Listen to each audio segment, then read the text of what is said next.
The Gatekeeper. How one convicted money launderer built an empire inside Nigeria. Today you are about to find out the owners of Nigeria. What you are about to hear will shock you. This is part 2, the plane that turned around. When we left part 1, Gilbert Chagoury had just walked out of a Swiss courtroom, convicted, on record, and free, but Nigeria had not forgotten him. When Sani Abacha died in 1998, something extraordinary happened. Before the Nigerian government had even made a public announcement, before ordinary Nigerians knew their dictator was dead, Chagoury had already picked up a phone. He called the American embassy directly. He told them Abacha was gone. He told them what Nigeria needed next, a man who could be trusted, a government that America could work with. Think about what that means.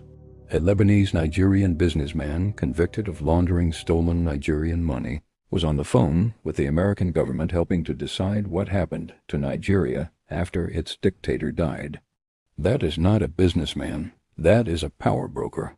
And when Olusegun Obasanjo eventually became president, Chagoury was already positioned, already comfortable, already protected by the immunity agreement he had signed in Switzerland, which shielded him from prosecution in Nigeria for the Abacha-era crimes.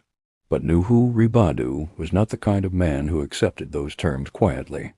Ribadu was appointed as the first chairman of the EFCC. His job was to clean Nigeria up, and he took that job seriously in a way that made very powerful people extremely uncomfortable. He pulled Chagoury's file. He studied the Switzerland agreement line by line. The immunity was real, but it was specific. It only covered the Abacha-era money laundering.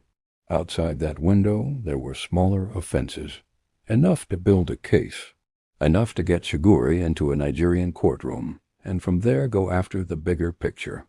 Ribadu built his operation quietly. He did not announce it. He positioned his team at the airport. The plan was simple.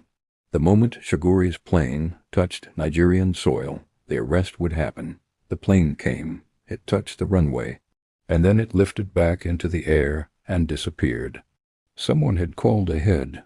Someone with access, with connections deep enough inside the system to know what Ribadu was planning and get a message to Chagoury before his wheels fully stopped. Ribadu stood on the ground and watched the plane go. He went looking for who made that call. The trail led to a door he had been warned never to knock on.